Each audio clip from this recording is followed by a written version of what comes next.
Everyone was unified for one common goal, which was to get into a store or to just get as much stuff as they can. So, and everyone was rejoicing in just how much stuff they had and basically how much of a good time they were having.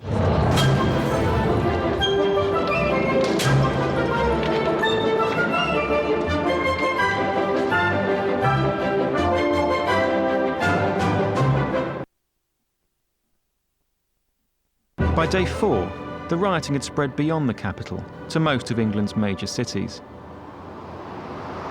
I get a text on my phone off my friend saying, "Where are you? It's started, it's going off in Manchester." And I've set off straight away to go to town. I knew just from how severe it had been in the other cities that this was going to change society, hopefully for the better. But regardless of that, it would be remembered. It would form a part of, you know, the history of the 21st century. Spa was ransacked within 10 minutes, completely emptied. People were filling the pockets, filling bags. People had bought bags with them specifically to fill. And then once people had sort of filled the pockets, filled whatever they had, took what they could carry away with them, they were helping other people fill the pockets and take the loot away. I seen a few people who were recognised. People who I knew really well, who I knew were good, honest people. Quite a few of them had jobs, some of them were even in uni like me. When the police turned up, obviously we've all done a runner. I've caught up with my friends, slipped my balaclava just low enough for them to recognise me, put it back up. And started chatting away sort of pretty idly, you know, how's your mum, how's your dad? Better speed up a bit, police coming. So, yeah, how long you been here? It was the most surreal reunion in the history of reunions. It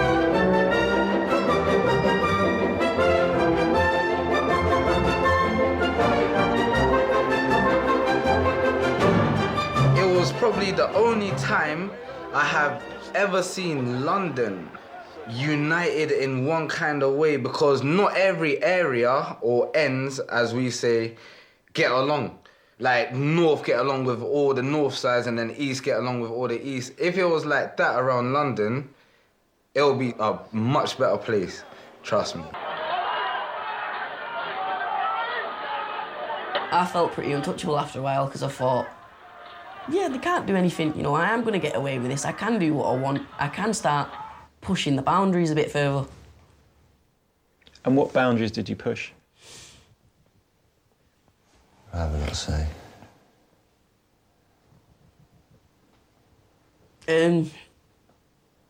Yeah, I'd rather not say. Is there anything that you regret doing? Yeah. What? I wish I'd done more. I wish I'd made even more out of the opportunity. Can you be specific? No. Liam, was there a part of you that was cross with him for going down? No. No, we'd have gone ourselves if we were young enough. Don't get cross with Ryan. No, he's a good lad, he's on the right agenda. We know he's not out to cause trouble, he wants to try and make a difference. How would you have felt if Ryan hadn't taken part in the riots? I would have thought what's up with him. I thought, you're 18, you're angry, you're being charged £20,000 getting educated. You need to be angry, lad. But what's going to be achieved politically by nicking some trainers? Well, it's a redistribution of wealth in a way, isn't it? Oh, come on, Ryan. Well, when I seen that night, I didn't see a crowd of yobs attacking random shops. I seen the disenfranchised members of the working classes attacking, you know, the shops and the government institutions. Isn't that just your interpretation of burglary? Yeah, but robbing trainers isn't political. The reasons for robbing trainers are political.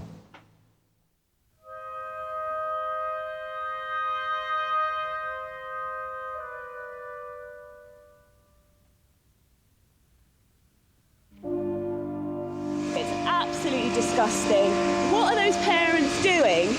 Those children should be at home. They shouldn't be out here causing mayhem. They are feral rats. They are feral rats. They are feral rats.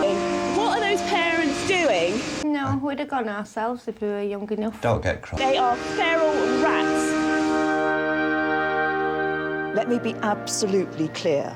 Those responsible for this violence and looting will be made to face the consequences of their actions. And I have this very clear message to those people who are responsible for this criminality. You will feel the full force of the law.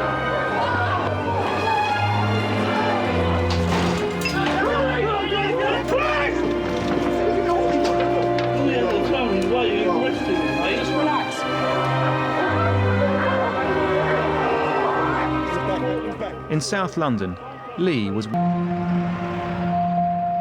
As the police cells continue to fill up, courts like this one have been working through the night. I didn't get...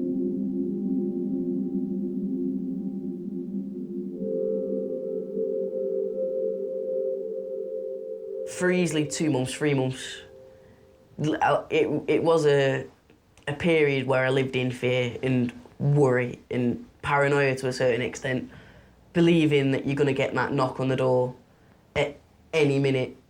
So have the police been in touch at all? No. Opposite of everything we was raised with and taught. And Can you tell me a bit about your upbringing, Kerry? well, my mum raised 7 of us on our own. The eldest sibling died, which turned my dad into a violent alcoholic. And my mum did instill morals into us. She was a good woman, but she wasn't about enough to stop, you know, like my brothers got into lots of trouble. Police around quite often. And my mum was always at work, you know, there was only her that had to go out and find food for all of us every day, and it was pretty tough. I was born, caused a divorce through my mum having an affair, which was the result. That's why I have no father. My mum met an ex-soldier guy, violent, drunk, used to beat her up all the time. But it wasn't a nice place where I came from, put it that way. Like, my crime days started when I was about 5 years old. I was, like you say, this word feral, do you know what I mean? When I heard it, I thought, who are they talking about, you know what I mean? Because they don't know feral kids. I am a feral kid, or I was. Graffiti was one of the tools we used. Smashing up local shops was another thing. All the shops where we lived were boarded up because of us. We used to burn the telephone box down, set the bins on fire. And how would that make things better? I weren't after better at the time. That wasn't my aim. It was just to get at them. Because I wasn't really thinking that far ahead, you know what I mean? You're just doing it for now, aren't you? What sort of effect has that upbringing had on you? Today, just trying to get things right as a parent this time. To stop this cycle, you know, of crime and criminology and jail and drugs and drink and...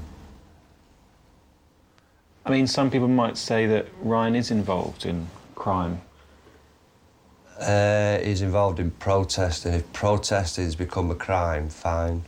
Yeah, OK then. A lot of people blame the riots on bad parenting. Yeah. How do you feel about that? Oh, I'd just like to stay up here. I don't think my parents are bad parents. They We taught was me... raised off bad parents. We know bad parenting from first hand, and we've done everything bent over backwards to make sure our kids are doing the right thing, on the right path. We have instilled morals into them. Ryan's involvement in activism had begun 8 months earlier at the student protests in London. It was all completely peaceful until we got to Parliament Square when the police began the tactic of kettling.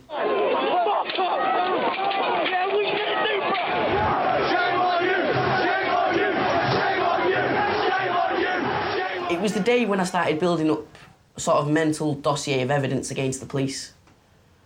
When you put your shoes on that day in August, what did you want to do? Well, I wanted to see policemen being attacked. I wanted to see them being treated the way they treat us. You wanted to hurt the people who'd hurt you. You wanted to...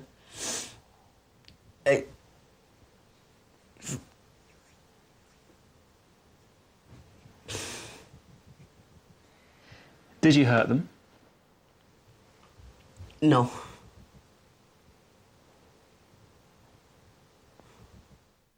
There is such a thing as committing a crime for the right reasons. And do you feel you've committed crimes for the right reasons? Regardless of what I've done them for the right reasons. Whatever I've done them for the right reasons. I'm sure of that. Everyone predicted a riot, and I think a lot of people are predicting another one. Because a lot of the people who went out rioting want to riot again because of how they felt when they did riot for the first time. Do you want to riot again? Yeah. Why? Because nothing's changed. Rioting is not an outcome of happiness, is it? You know, the government keep asking this question, how happy are we? Well, last summer we weren't very happy. Who knows, maybe next summer we will be happy. Doubt it though.